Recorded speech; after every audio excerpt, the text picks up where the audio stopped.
अब तक आपने देखा। मत रोइए बिंदिया जी, जितना रोना था आप रो चुके। ये केस तो हम जरूर जीतेंगे। अब ठाकुर परिवार को चाहे अपनी पूरी ताकत भी न लगानी पड़े, हम मिथिलेश को बचा के ही रहेंगे।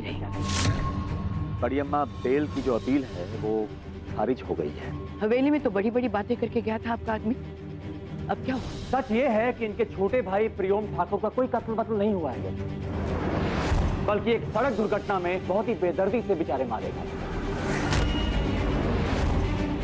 और इस बात का सबूत भी है हमारे पास। अब देखिए आगे। योर ऑनर, ये पूरे ठाकुर परिवार के सभी सदस्यों का बयान है, और यही बयान पुलिस के रिकॉर्ड में भी दर्ज है। एक बार कृपया करके देखें।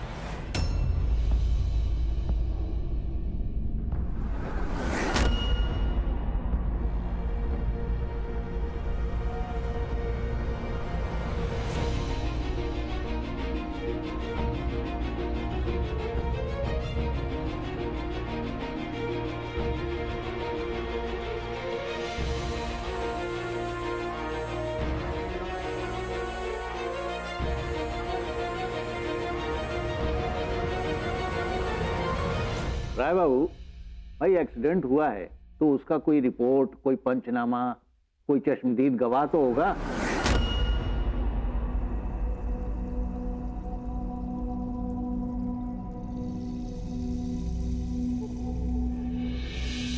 नहीं योर ऑनर, इसी बात का अफसोस है। जिस समय यह घटना घटित हुई योर ऑनर, उस समय प्रियोम ठाकुर का ही जन्मदिन का जलसा उनके ठाकुर निवास में चल रहा था, और उस समय उस जलसे में मिथिलेश ठाकुर वहीं मौजूद थे।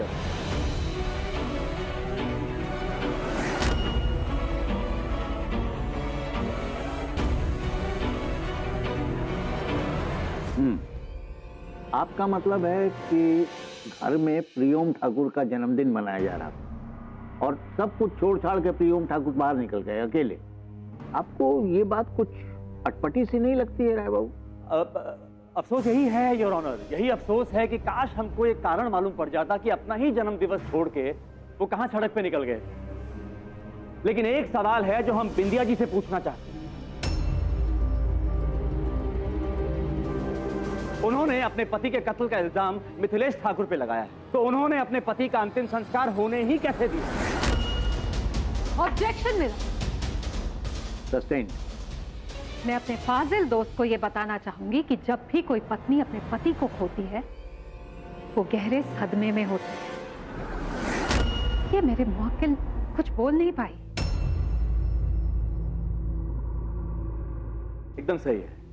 इस समय आपकी समझ में कुछ नहीं आएगा नेहा जी, लेकिन एक बार जब मैं ये केस सॉल्व कर दूंगा ना, तब आपको पता चलेगा कि जिस औरत की आप वकालत कर रही हैं वो कितनी बड़ी चालबाज, कितनी शातिर किस्म की इंसान है, जिसने आपको भी अपने झांसे में फंसा के रखा हुआ। ऑब्जेक्शन मिला।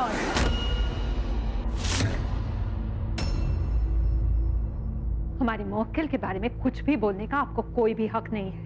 Objection over ruled. Public prosecutor साहिबा, ऑब्जेक्शन उठाना अच्छी बात है, लेकिन कोर्ट की प्रॉपर्टी नष्ट करना अच्छी बात नहीं। I am sorry my lord.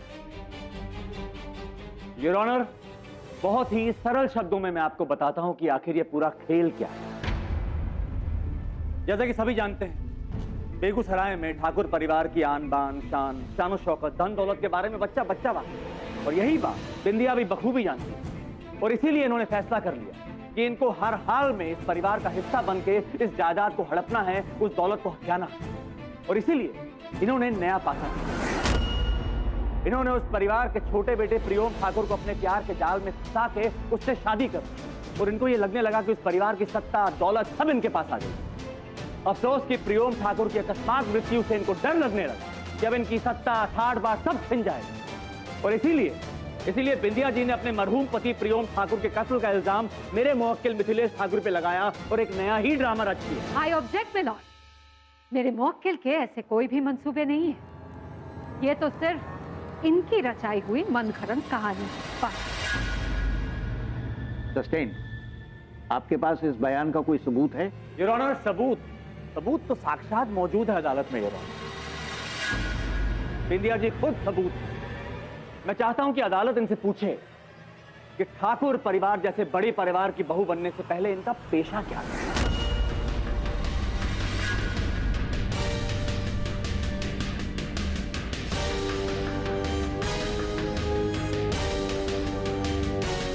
Your honour, मैं बताता हूं, इतने बड़े परिवार की बहू बनने से पहले बिंदिया जी एक नचनिया थी।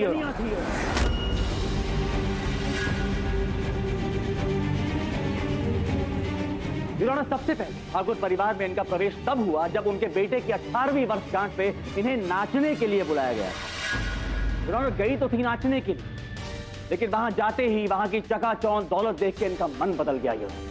और वही इन्होंने योजना बनाई कि उन्हें इस परिवार के किसी बेटे को फंसा के उससे शादी करें, और इन्होंने वैसा ही किया। इसके आगे की सारी कहानी आपके सामने खुली हुई।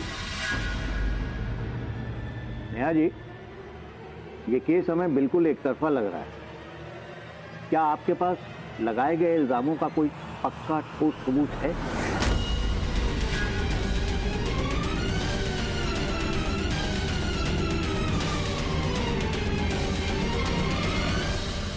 हमारे पास इस बात का सबूत है जिसका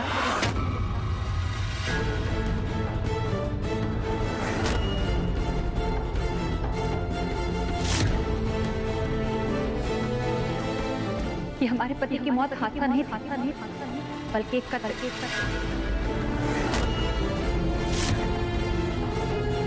ठीक है, सबूत है तो कोर्ट के सामने पेश कीजिए ना। ये रहा सबूत।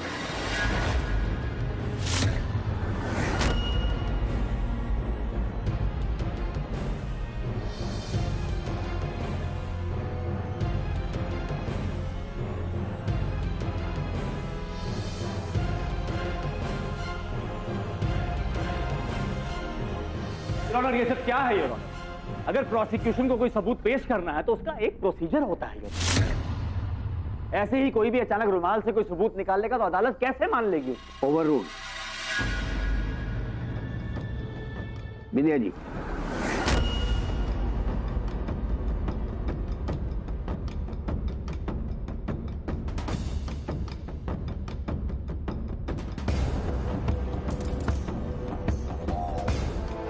ये गोली हम अपने पति के चिता से उठाएं। ये वही गोली है जो मिथिलेश ठाकुर की बंदूक से निकली और जिसने हमारे पति की जान ले ली।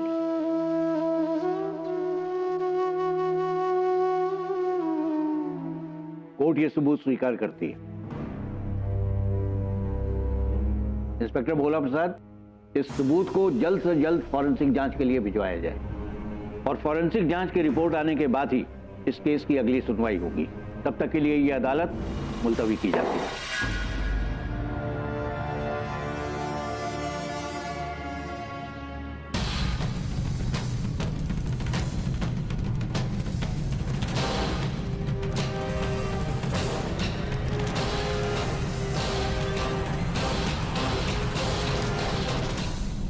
प्रियम जी की अस्थियों से मिली गोली को संभालकर आपने बहुत समझदारी दिखाई है बिंदिया जी।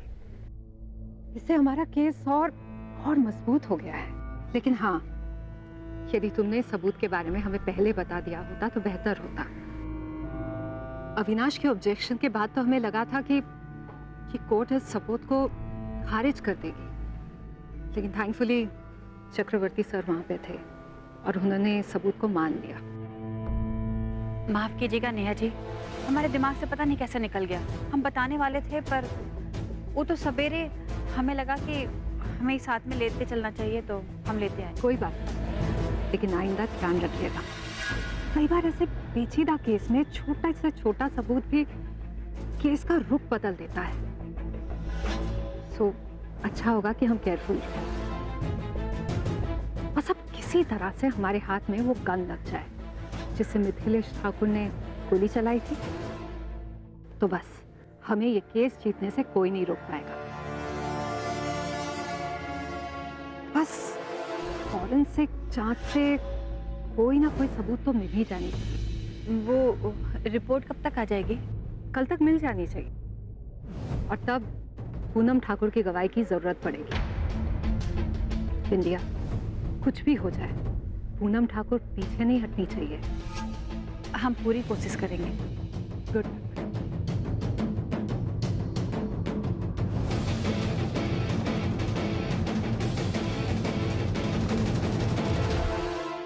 सोनी के पापा की तो बेल भी खारिज हो गई।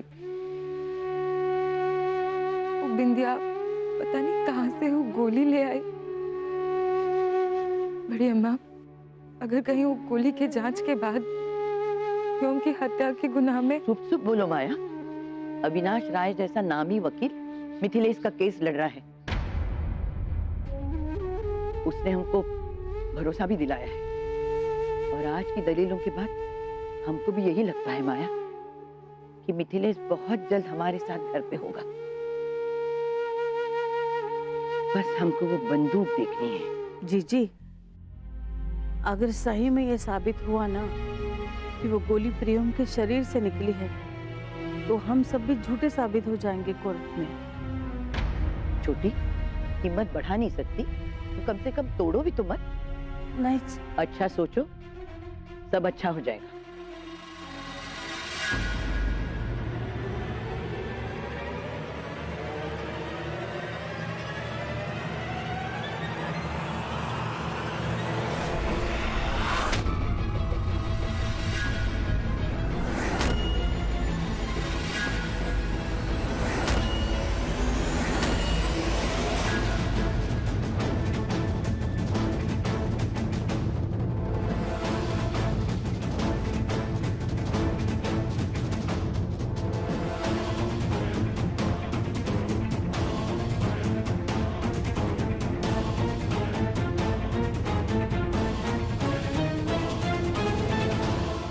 अम्मा, हम तो कह रहे हैं कि आपको एक बार वकील से फिर से बात कर लेना चाहिए।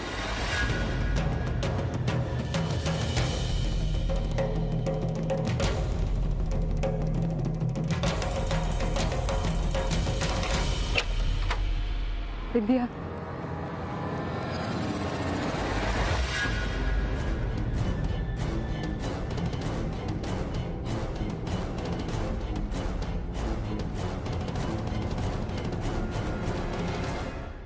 एक गलती से चली गोली के लिए इतनी बड़ी सजा मत दो सोनी के पापा को। अगर प्रियम के कत्ल के लिए उन्हें फांसी की सजा हो गई तो हम उनके बिना जी नहीं पाएंगे विद्या। और हम भी अपने पति के बिना जी नहीं पा रहे। हम तुम्हारी हालत समझते हैं, जानते हैं तुम्हें बहुत दर्द हो रहा है। का ये सब करने से प्रियम वापस आ जाएंगे। प्रियम वापस नहीं आएंगे बिंदिया। पर हमारे पति की जान तो बच सकती है ना। आप ही के पति की जान तो बचाने गए थे हमारे पति।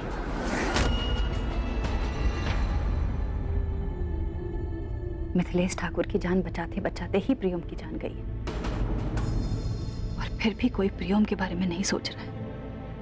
ऐसा नहीं है बिंदिया, लेकिन हमेशा जीवन में वो नहीं होता है जो हम चाहते हैं। यही हम भी आपसे कह सकते हैं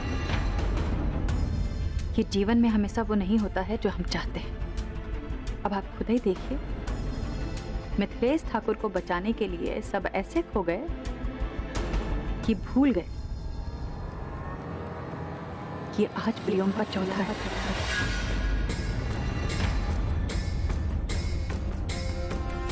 आप लोग प्रियम को भूल सकते हो, लेकिन हम नहीं। हम प्रियम को न्याय दिला के रहेंगे। ठीक है, तुम अपने पति के लिए लड़ो, हम अपनी सुहाग को बचाएंगे।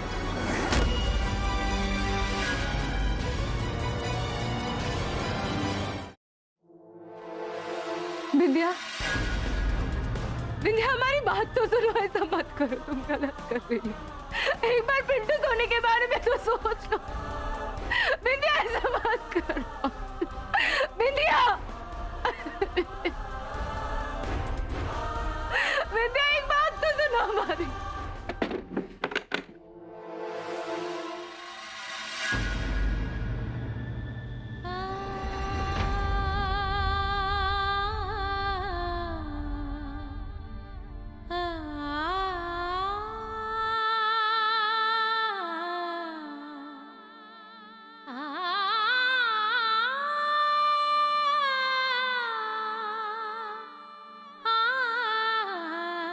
क्या हुआ विद्या?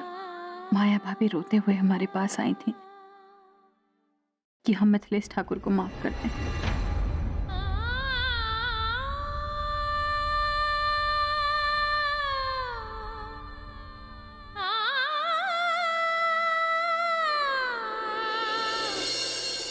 इस घर में सभी यही चाहते, पर तुम वही करना जो तुम चाहती। तुम हमेशा हमारे साथ रहना, कभी हमारा साथ मत छोड़ना। कोई कुछ भी कहे हमें फर्क नहीं पड़ता, लेकिन आज अदालत में घर वालों ने प्रियोम की मौत को हादसे का नाम दे दिया।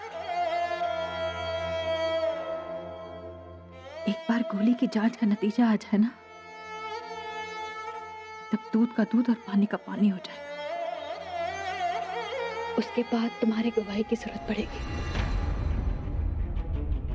तब तुम गवाही देना, कहना कि जब मिथिलेश ठाकुर ने प्रियोम बाबू को गोली मारी तो तुमने देखा, तुम थी वहां।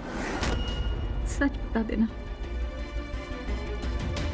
तुम गवाही दोगी ना?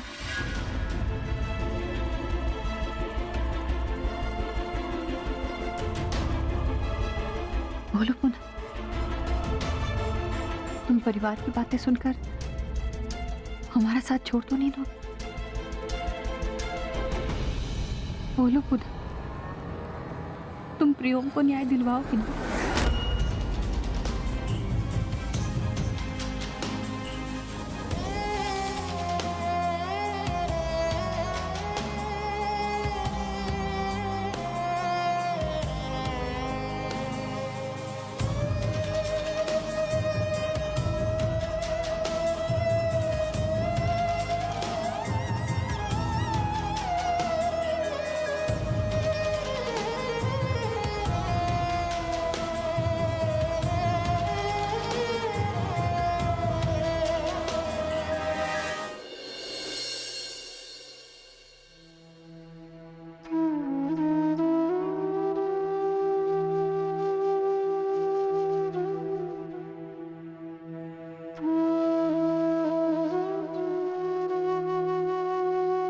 ये क्या हो रहा है पुन्नी?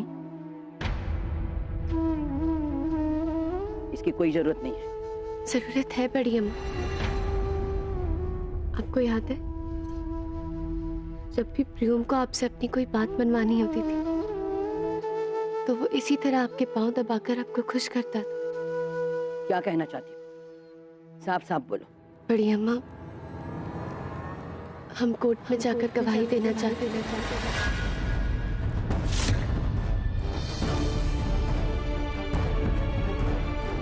हम वहां जाकर सब बता देना चाहते हैं जो कुछ भी हुआ था। तुम्हारा दिमाग खराब हो गया है? क्या सोच कर रहे हो तुम हमारे पास कि हम तुम्हें गले लगाकर इस परिवार को तोड़ने का अनर्थ करने देंगे? कभी नहीं। नहीं बड़ी अम्मा, हमारी गवाही से ये परिवार टूटेगा नहीं बल्कि संभलेगा। इंदिया सिर्फ अपने पति की मौत की जांच चाहती है बड़ी अम्मा, और अगर हम कोर्ट में जाकर सब कुछ बता दें तो कोर्ट सही और गलत का फैसला ले लेगा। और मिथिलेश जेठ जी अगर वाकई बेगुनाह है तो उनकी बेल हो जाएगी और बिंदिया के मन को शांति मिल जाएगी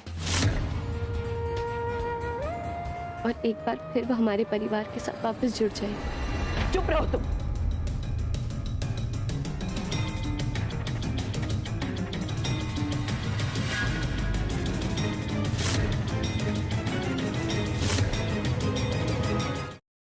हम बयान दे चुके हैं कि प्रियोम का एक्सीडेंट हुआ था। अब अगर हम अपनी बात से मुकर गए तो जज को शक हो जाएगा और ये केस लंबा खींचेगा। फिर ना मिथिलेश को बेल मिलेगी और ना आजादी। लेकिन बड़ी अम्मा, आखिर चाहती क्या हो तुम? प्रियोम को खोने के बाद हमारा परिवार इन्हीं मुश्किलों से गुजरे।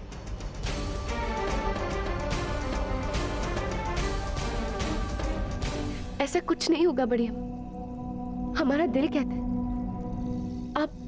आप बस एक बार हमें गवाही देने का मौका दे दीजिए। बस पुन्नी, बस पुन्नी।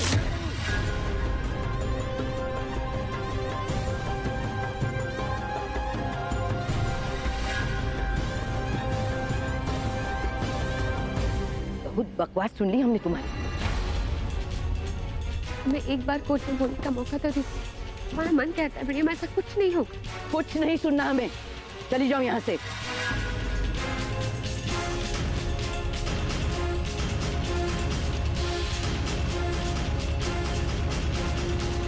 कहीं नहीं जाएगी पूनम।